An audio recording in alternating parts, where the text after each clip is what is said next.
sagalee qeerroo bilisummaa Oromooti. Sagaleen qeerroo bilisummaa Oromoo torbaanitti guyyaa 3 facaasaa yookaan kibxata kamisaa fi jimaata akka lakkoofsa sa'a Oromootti galgala keessaa sa'a 7:00 hanga 8tti meetir baandii 16 yookaan kiiloo heerzii 17,840 irratti qilleensa irraan isiniif darbuudha. Kun sagalee qeerroo bilisummaa Oromooti.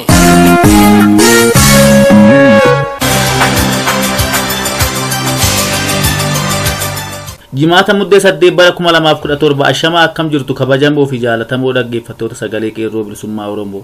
Kun qophii sagalee qeerroo bilisummaa Oromoo kallattiin Oromiyaa irraa isiniif darbaa jirudha. Sagantaan keenya akkuma beekamu oduu isin dhageessisuun eegalla. Itti aansuun qophii addaa isin biraan geenya. Wallee warraaqsas qaama sagantaa keenyati. Isin keessummeessaa kasii waliin turu'an ibsaa dhaabasaati. Hanga xumura sagantaa keenyatti waliin turaa jechaa amma kallattiin gara oduuttan isin dabarsa. Ashama akkam jirtu kabajamoo dhaggeeffattoota sagalee qeerroo bilisummaa Oromoo. Oduu guyyaa irraa qabadee dhiyaadheera. Oduu waliin an qalbeessaa dhangiyaati hanga dhuma sagantaa keenyaatti nu faana turaa jecha jalqaba irratti hangafoota oduu.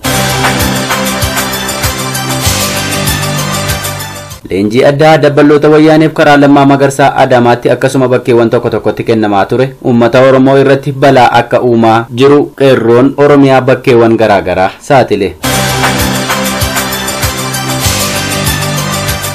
Ajjechaaf weerarri liyyuu ayiliif gochaawwan suukanneessoon karaa mootummaa wayyaaneen uummata irratti ga'u cimee itti fufee jiraatus mormiin uummataa jabaatee jira. Walga'ii kaleessa ganama galma guddaa magaalaa Naqamteetti taa'amaa ture irratti barattoonni kijiba OPDO saaxilaa turuu gabaasni nu ga'e ifa godha. Wareegamtoota keenya qaalii yeroo darbe waraana wayyaaneen wareegamaniif jiraattonni magaalaa Amboo fi naannoo ishee dungoo qabsiisuun sagantaa yaadannoo guyyaa 3 taasisanii jiru. Akeekkachiisa qeerroo bilisummaa Oromoo Yuunivarsiitii Jimmaa irraa maa irratti oduu gammachiisaa.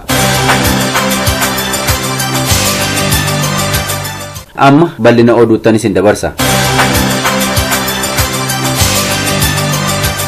Leenjiin addaa dabballoota wayyaaneef karaa Lammaa Magarsaa Adaamaatti akkasuma bakkeewwan tokko tokkotti kennamaa ture uummata Oromoo irratti balaa akka uumaa jiru qeerroon Oromiyaa bakkeewwan garaagaraa saaxilan. Boorana aanaa Miyoo magaalaa Iddii Lolaa keessatti ergamaan wayyaanee fi bulchaan aanaa Miyoo Jambaree Abarraa ji'a 2 leenjii wayyaanummaa erga fudhateen booda deebi'uun jiraattota magaalaa Iddii Lolaa dararaa jira. Hiriira 3/28/2017 bulchiinsa godina Booranaa Abliiban Areeroo fi bulchaa aanaa Miyoo fi tajaajilaa wayyaanee kan ta'e Jambaree Abarraa badhaadhaa balaaleffachuun mormii cimaa godhame irraa kan rifate Jambaree kaabinee aanaa Miyoo walitti qabee uummata Oromoo doorsisuu fi itti dhaadachaa jiraachuu hojjettoonni gamasii himachaa jiru. Jambareen namoota sabboonummaa qaban hidhuuf qophii ta'uu isaas keessa beektonni foomsaniiru. Jambaree Abarraa leenjii Lammaa Magarsaa fi leenjii Abbaa Isaayee fudhatee gale jechuun gabaasi gamasii ifa godha. Arsii Nageellee keessattis OPDO'n aantummaa uummataa agarsiisuurra diinummaa ishee mirkaneessaa jiraachuu qeerroon hime. Hojjettoonni caasaa OPDO magaalaa Arsii Nageellee torbee kana waan diinummaa isaanii ibsu hojjechuun akeeka isaanii mul'isan. Mormii cimaa torbee darbee du'a barsiisaa Aabbuu Umar sababeeffatee qeerroo keenyaan taasifameen qabeenyi diinaa hedduun barbadaa'ee ture. Qeerroon Arsii Nageellee tarkaanfii cimaa fudhachuun qabeenyaa diinaa baay'ee barbadeessaniiru. Sababa kanaaf warri qabeenya jalaa manca'e iyyannoo gara hojjettoota caasaa OPDO'tti galfatanii turanii jedha gabaasni nu ga'e. Hojjettoonni caasaa OPDO gumaa barsiisaaf barataa keenyaa uummata wajjin ta'anii baasuu dhiisanii qabeenya diinaa kan manca'eef qarshii kaffaluu isaanii maddeen keenya nuuf himan. Dalagaa OPDO'n hojjette kun hawaasa Oromoo aanaa Arsii Nageellee guutuu gaddisiiseera jechuunis qeerroon nuuf ibsee jira. Jiraattonni godina Harargee ba'aa aanaa Gooroo guutuu qondaaltota aanaa tokkotti jibbaman gara aanaa birootti jijjiiruudhaan faayidaan sabaaf barbaachisu argama jedhanii yaaduun dogoggora seenaa dalaguudha jechuun OPDO aanichaa guutummaatti komatanii jiru. Oduma wal fakkaatuun gartuun OPDO hoogganummaa Lammaa Magarsaan bobbaafaman lixa Oromiyaa Limmuutti dhukaasa banuun barattoota 50 madeessuu maddeen qeerroo gabaasan. Gartuun OPDO obbo Lammaa Magarsaa irraa ajaja fudhatan uummata Oromoo irratti dhukaasa banuu jalqabanii jiru. Barattoota Oromoo nagaa irratti ba'aa Wallaggaa Limmuu Galiilaatti dhukaasni guyyaa kaleessaa banamee ture. Haalli Limmuu hedduu ulfaataa ta'uusaa kallattiin bilbilanii qeerroon bakkichaa sagalee dhukaasaa nu dhageessisaa turaniiru. Gabaasa eda galgala arganneen barattoota nagaa qalamaaf daftara qofa qaban irratti dhukaasa gurguddaa dhukaasuun duguuginsa sanyii nurratti raawwataa jiraachuu qeerroon nuuf gabaase. Namoota dhukaasa geggeessan eenyummaa isaanii irra deddeebiin qeerroo achirraa fi uummata gaafachuus yaallee turre. Uummannis poolisoota Oromiyaa ta'uu nuuf gabaasaniiru.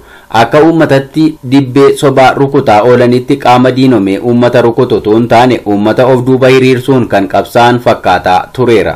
Hanga ammaatti namoonni rukutaman 50 ta'uu qeerroon Limmuu Galiilaa nu gabaasanii jiru. Akka gabaasa galgala edaa arganneetti taanaan har'a godina Wallagga ba'aa aanaa Limmuuf gadda guddaan mandara sanarra buufatee ooleeraa jedha. Limmuu Galiilaatti barataan 50 ol poolisii Oromiyaatiin rukutamanii jiru. Haalli ooltii Limmuu har'aa boo'ichaaf watwaannaa ture. Caasaan Lammaa Magarsaa uummatatti duuluun aanaa Limmuu gaddaaf aarii guddaa keessa oolcheera. Uummanni aanichaas walitti ba'uun hoggansi aanichaa akka nuuf hin taanee fi kana booddee qabsoo akka itti fufsiisuu qaban waliif galuudhaan addaan galaniiru jechuun gabaasni eda galgala sagalee qeerroo bilisummaa Oromoo qaqqabee ifa godha. Guyyaa har'aas Limmuu Galiilaa keessatti uummanni gidirfamuun itti fufee jiraachuu nuuf gabaasaa jiru. Yakkoota ulfaatoon ammallee uummatarra gahaa jiraachuu qeerroon gamasii kan gabaase yoo ta'u, kaabinoonni tibba darbe walgayii gara Adaamaa deeman uummata Oromoo gidirsuu nu leenjisan jechuun dubbatuu jedhu qeerroon magaalichaa gabaasa ganama kanaan. Akka gabaasichaatti aanaan Limmuu Galiilaa har'allee gidiraa guddaatti jirti. Har'alleen hoogganaa waajjira poolisii aanichaa kan ta'e Komaander Lammeessaa Gonfaa kan jedhamu humna dabalataa waammachuun ifatti uummata aanichaa irratti hidhaa jimilaan geggeessisaa jira.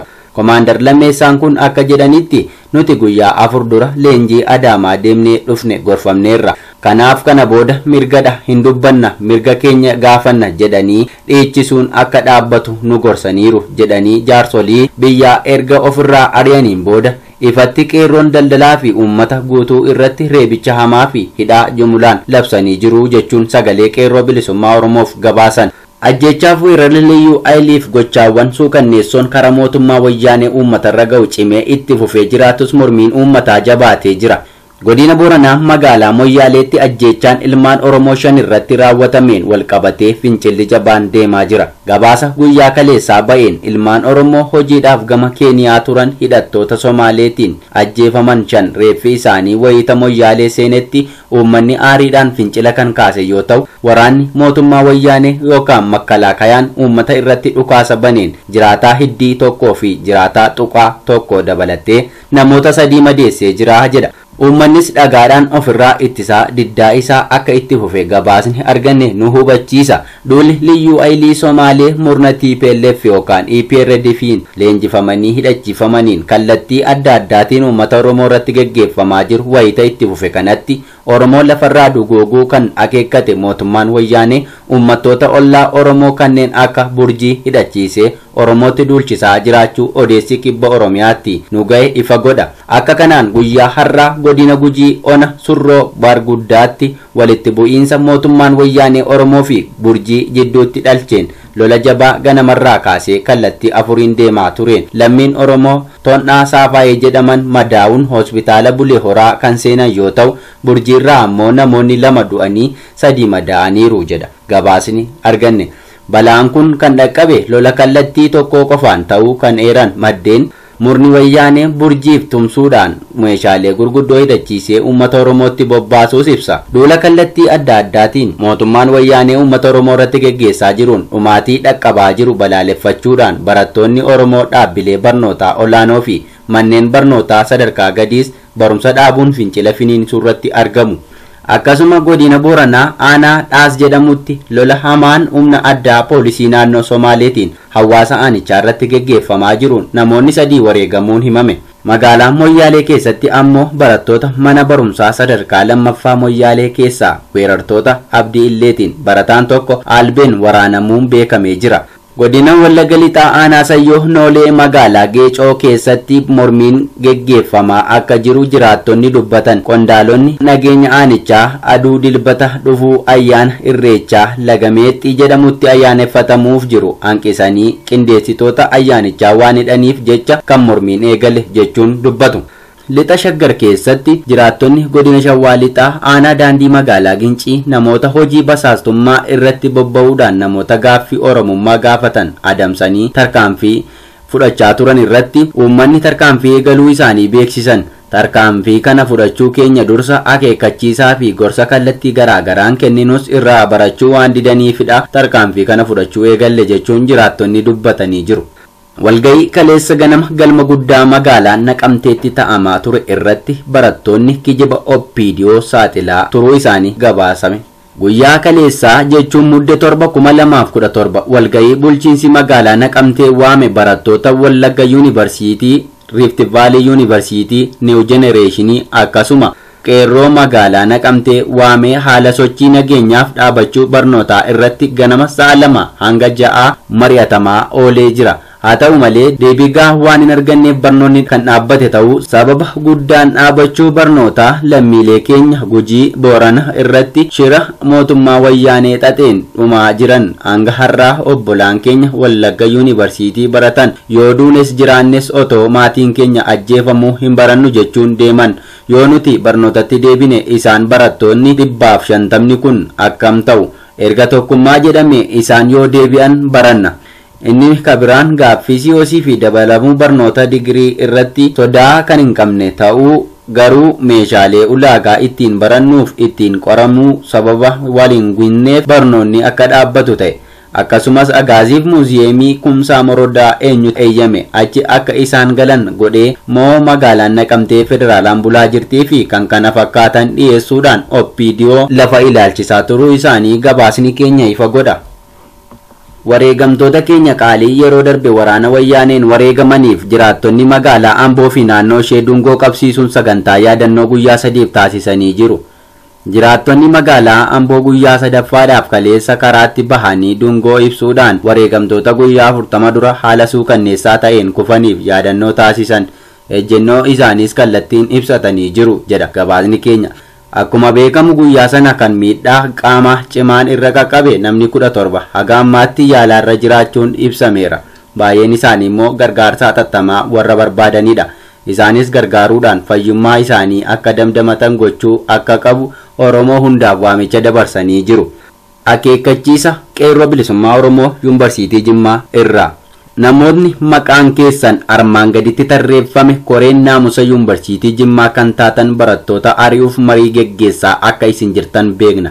Nama barataan bakka bu'ee jedhee achi taa'u dabalatee tokkoon keessan maal dubbachaa akka jirtan ragaa qabatamaa waliin of biraa waan qabnuuf kanaan duras shirri xaxamaa turee fi eenyu barataan ari'amuu qaba jedhee falmaa akka jiru beekneerra. Kanaaf barataan kamiyyuu mirga barachuu osoo qabu sababa keessaniif yoo ari'ame tarkaanfii isinii fi maatii keessan irratti fudhatamuuf itti gaafatamummaa isaa akka fudhattan gamanummaan isin beeksifna. Tokkoffaa Dr. Dassaallenyi Bayyanaa Daarekteera Tajaajila Barattootaa Yuunivarsiitii Jimmaa fi walitti qabaa koree diisippiliinii. 2. Wuhib Abbebee Barreessaa koree diisippiliinii. 3. Khalid Abbaa Tamaam Abbaa Bulguu itti gaafatamaa dhimma nageenya Yuunivarsiitii Jimmaa fi miseensa diisippiliinii. 4. Zawudee Efreem Admission Office Officer of Jimmaa Yuunivarsiitii. 5. Azeeb Teklee Biiroo Dhimma Dubartootaa Yuunivarsiitii Jimmaa. 6. Ayyaaneew Faantaa'u Kutaa Mana Dubbisaa Kitaaba Laayibrarii Yuunivarsiitii Jimmaa. 7. Barataa Bulchaa Nugusee Pirezidaantii Barataa Yuunivarsiitii Jimmaa yoo taatan daftanii gochaa hamaa kanarraa yoo of qusachuu baattan maqaa keessaniif bakka jireenyaa fi ga'ee hojii keessanii fi waajjirri isin keessaa hojjettan harka qeerroo bilisummaa waan jiruuf dursitanii akka of sirreessitan qeerroon gamanumaan isiniif dhaama. Jimma Oromiyaa. Maa irratti oduu gammachiisaa. Barattoonni Oromoo nagaa mooraa Jimmaa Yuunivarsiitii irraa qabaman manni seeraa yakka irraa dhabuun akka hiikaman taasise.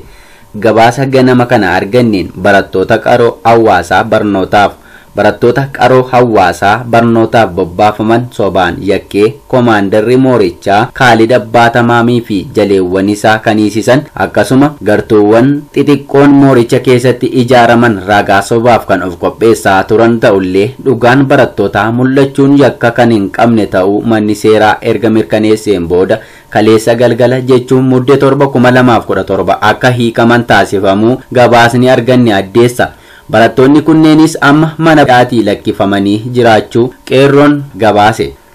Egaan dhaggeeffattoota sagalee qeerroo bilisummaa Oromoo oduu guyyaa har'aaf qabadhee dhiyaadhe kana fakkaataa sagantaa keenya afan faana turtii gaarii.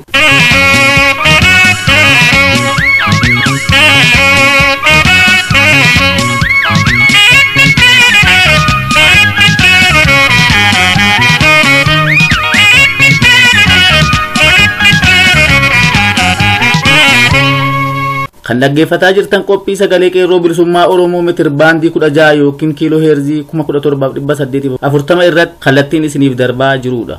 Oduu kan sin dhageessise jaal qalbeessaa dhangiyaa ture horii buli jenna. Kanatti aansuun wallee warraaqsaa tokkoon booda gara qophiitti aanuttan sin dabarsa. Amman waliin tura.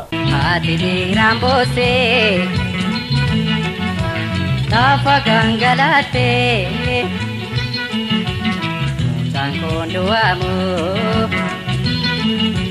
jalala tajete timbo ina yoko andina warana udubati nafno wali wajinkana atile rambosi Lapa galate kan kondoamu jalala tajete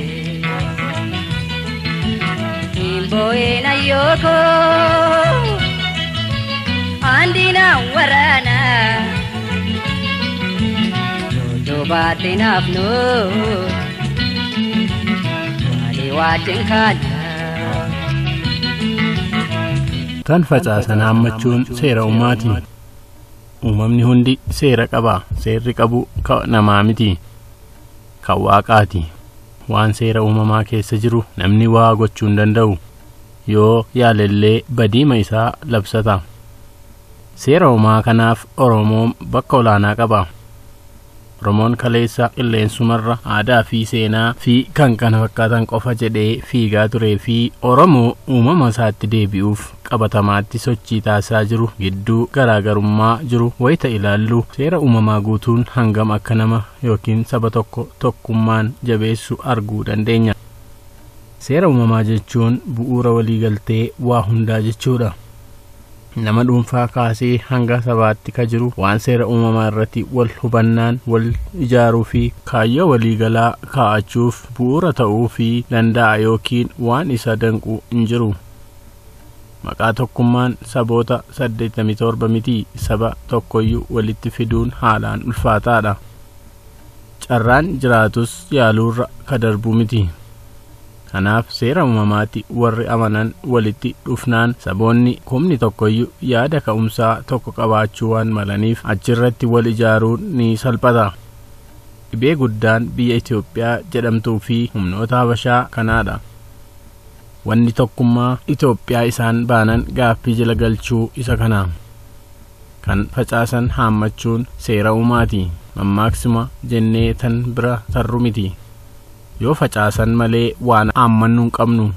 Ka facaasan haammachuuf ammoo seera uumamaa kan harkaa namaa hin jirre waaqa uumaa waa hunda harkaa qofa jiru eeguun filannoo biraa hin qabu.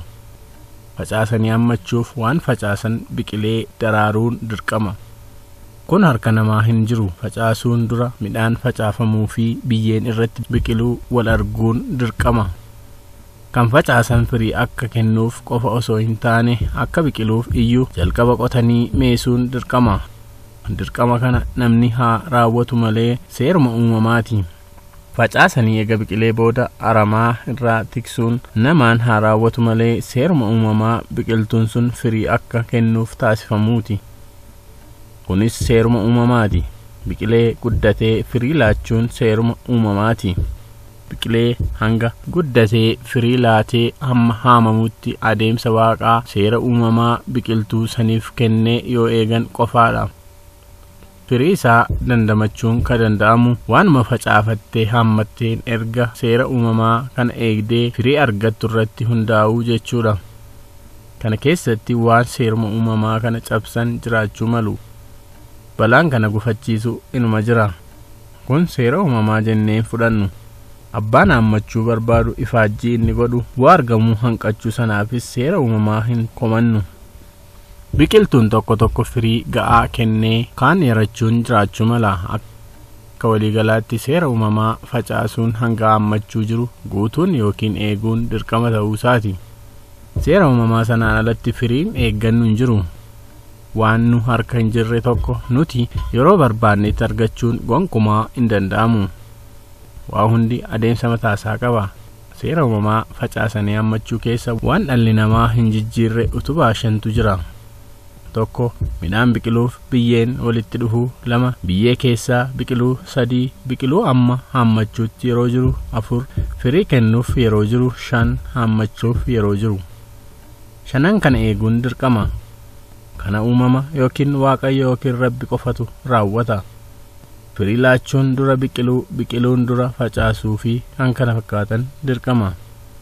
Akkuma kana bilisummaanis adeemsa mataasaa qaba. Bilisummaa dura tokkummaa dura uumama ofiitti deebi'uu yookiin hundee tokkummaa godhachuu. Kun osoo hin guutiin galii bira ga'uun hin jiru. Kanaaf muratanii kana guutuu malee abdii kutachuun gonkumaan barbaachisu. Midhaan facaasanii haammachuu keessa aramaan balaan waan akka tasaa fi kan kana fakkaatan akkuma jiran qabsoo keessas ni jiru. Midhaan sana haammatanii facaasuuf kunuunsuu fi of eeggannoon akkuma godhamu qabsoo keessatti kana raawwatanii galii ga'uun waan jiraati. Biqiluu fi firiin waan uumamni namaa kennu bilisummaas waan uumaa yookiin waaqayyo yookiin rabbii namaaf kennu. Oromoon waanuma facaafatee haammachuuf jira. Wayyaaneenis waan facaafatte haamuuf jirti. Lameen keenya keessa eenyu seera uumamaa faallessee kasaaruuf akka jirru ifaadha. Eenyu seera uumamaan ala deemee uumama kana fixee jiraachuuf abbalaa jiraa arguuf teenya. Warri faranjii addunyaa kana to'achuu barbaadan waan seera uumamaa kabajuu kana gonkumaa arguu miti dhaga'uun barbaadan. Maaliif jennaan dhugaatu keessa jiraaf. Nama uumama isaa gaafatuu fi jaalatu gonkumaan jaallatan. Garboonfattoonni hundi kanaan tokko ta'uu hundee isaanii kanarratti ijaarratanii dugda walitti gatachuu barbaadu. Wayyaaneenis aadaa fi seenaa akkasumas duudhaa Oromoo akka bishaan boonoo suuta kan nutti gadhiisuuf yaalaa jirtu kanumaafi. Saba miti namni seera uumamaa isaatti deebi'ee yaaduun garboonfataaf dhukkuba. Rakkoon addunyaa kana gara badinsaatti geessaa jiru isa kana. Uumama kedhiisii addunyaa anisii uume keessa jiraadhu. Qabsoon Oromoo seera uumamaa kana keessatti haalaan hammaataadha. Oromoon mirga abbaa biyyummaa isaa falmataa jira yennaa jennu seera uumamaa isaa deeffachuuf falmataa jechuudha. Kana gad jabeessinee itti amanuu barbaachisa. Biyyaa fi mirga addunyaan ofiif jettee uumte kanaan buluuf faajjaa jirra taanaan fagoo hin geenyu. Ittillee hin milkoofnu. Oromiyaa fi seera addunyaa kana baadhannee jiraachuun gonkumaa hin dandeenyu. Maaliif jennaan hammayyummaan addunyaa kun itti jirtu ka seerri uumamaa itti guutuu miti. Ka seerri uumamaa itti cabudha. Oromoo ta'uu fi Oromoo ta'uuf yaaluun garaagarummaa hedduu qaba. Qabsoon Oromoo jabaachaa dhufu waliin seerri uumamaa keenya jabaachaa deemu waliin maaliif walitti qabataa jira jennee of gaafachuun barbaachisaadha. Saba miti namni osoo of hin beekiin bilisummaaf falmuu hin jiru. Of beekuu jechuun waan waaqayyo waliin nu uume deeffachuu jechuudha. Bilisummaa inni dhugaa isa kanadha. kaabbaa addunyaa ofiifuu hin tolle uffannee bilisummaa Oromoo eeggachuun of gowwoomsuudha. Bilisummaa daangaa fi of tuulummaa qofaa gonkumaa hin hawwiinaa. Wareegama ulfaataa baasaa waan jirruuf waan wareegama baasaa jirruuf qixxee bilisummaa guutuu argachuu qabna. Bilisummaa guutuu seera uumama ofiitti deebi'anii Oromoo isa dhugaa ta'uu jechuudha. Warri qawwee qofaan bilisoomanii qawween jiraachaa jiran duubni isaanii tolaa miti. Qormaata eenyummaa ofii isa dhugaatu gaaf tokko keessa dhikkifatee rakkoo biraa itti fida. Bilisummaan Afrikaa kibbaa dhukkuba kanaan miidhamuutu yeroo itti fudhataa jira. Kanaaf midhaan facaafanneef lafa nuuf barbaachisa. Akkasuma bilisummaa keenyaaf saba bilisummaa fudhatee bilisummaa biqilchee seera uumamaa firii sabasaaf argamsiisu nu barbaachisa. Midhaan facaafnee akka firii gaarii nuu kennuuf waan uumamaan guutamuu fi qabu akkuma guunnuuf bilisummaa keenya isa dhugaa fi Oromoo urgaa'u argachuuf seera uumamaa keenya kabachiifachaa ittiin jiraachuuf murteeffachuunis hedduu murteessaadha. Bilisummaan keenya firii waan facaafannu irraa eeggannudha. Midhaan facaafannee firii barbaannu amma nuuf kennutti eeguuf seerri uumamaan kaa'e eeguun dirqama. Akkasuma adeemsa bilisummaa keenyatti deemnuuf waan guutamuu qabu guuttachuu fi yeroo bilisummaa sanii abdiin eeggachuun murteessaadha. Namoonni akka dhuunfaattis ta'u akka sabaatti yookiin akka gareetti wanni abdii ittiin kutatan isa kana. Oromoon bilisummaa isaa gonfachuun seera uumamaati. Maaliif jennaan seeruma uumamaa kanaan uumamee waan ta'eef. Walabummaa uumamaa qabuun jiraachuuf diinaan cabuu qofa osoo hin taane irra jireessaan tokkummaa uumamaa dhabuu isaan ta'uu beekuun barbaachisaadha. Tokkummaan Oromoo kun dhiigumaan qofaa akka dhugoomu miti. Seera uumamaa hundee keenya sana amananii fudhachuun dhufa. Bilisummaan Oromoo tokkummaa Oromoo boodaan jira. Tokkummaan Oromoo ammoo seera uumamaa Oromoon duuba jira. Kaleessa tokkummaa Oromoo nuti hawwaa turre seera uumamaa guutuun duuba akka jiru waan seera uumamaa keenya deeffachaa jirruu fi tokkummaa fi waliif yaaduu Oromoo har'aa keessatti arguu dandeenya. Hundeen keenya uumama keenya kanaan jedheef kanaafi kun dhugaadha. Waan facaafannu kahaammannu qawwee qabannee waan lolleef qofaa miti. Qawwee qabanneef waan yeroo isaa hin taanetti fiignaanis midhaan hin bilchaatiin haammachuun tokko ta'a.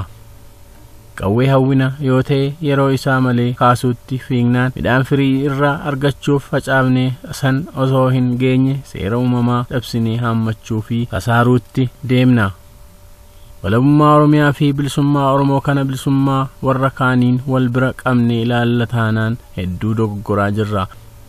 Walabummaan Oromoo kun haala addunyaa xaxamaa kana keessa ta'uun isaa haalaan ulfaataadha. Gama tokkoon ammoo addunyaan kun furmaata waaraa argamsiisuuf falli tokkichi jiru seera uumaatti deebi'uun ala furmaata waan hin qabneef. Furmaata waaraa kana keessatti tokko kan Oromoon eegalu ta'a. Kun ammoo abdii Oromoo qofa osoo hin taane yoo xiqqaate kan Afrikaa ta'a. Hundeen dhukkuba addunyaa kanaa seera uumaa cabsuudha. Kana karaa amantiis ta'e saayinsiis tokko lama jennee lafa kaa'uu dandeenya. Oromoon garbummaa namaa jala jiraachuu caalaa kan isa miidhu uumama isaa dhabuudha. Akka namaatti jiraachuudha. Addunyaa lubbuun ka jirtu kana keessa of dhabuudha. Ani Oromoodha jedhee addunyaatti himachuu dhabuudha. Dhukkubbii fi dhibeen keenya guddaa kanadha. Kana gonkumaa diinnii fi addunyaan kun nu hubachuu hin dandeessu. Jechi garbummaa jettu kun golgaadha. Nama ta'anii dhalatanii nama ta'uu dhibuutu nama miidha. Of dhabuutu nama miidha. Of wallaalanii warra garboomsaa waliin dhiiga ofii fixuutu nama dhukkuba. Kun hundi uumama ofii ala ta'uudha. Namni gaafa of dhabee diina waliin dhaabbata.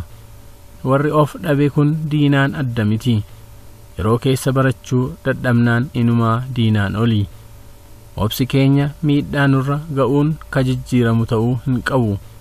Diinni obsa fixannee tarkaanfii hin taanetti seennee akka cabnu barbaada. Kiyyoo kana seenuu hin qabnu. Qabatamaatti waan galmeeffachaa jirrutu jira. Kutaa lammeffaatti itti deebina. Horaa bulaa barreessaan barroo kanaa seenaa yaa turee horii bulii ulfaadhu jenna. Bacaqii boraa fadheeni dhagaa tirkadhee gaara mul'ataa tangaala kawwee kookutee. Bacaqii boraafateeni dhagaa tirkadee bosona Oromiyaa tangaadha hawwee kookutee. Egaan dhaggeeffattoota keenya sagantaan guyyaa har'aaf qopheeffanne kana fakkaata. Waan nu dhaggeeffattaniif galanni keessan bilisummaa haa ta'u jechaa qophii keenya guyyaa biroon hanga wal agarrutti nagaan nuuf tura. Injifannoon uummata Oromootiif gadaan gadaa bilisummaati.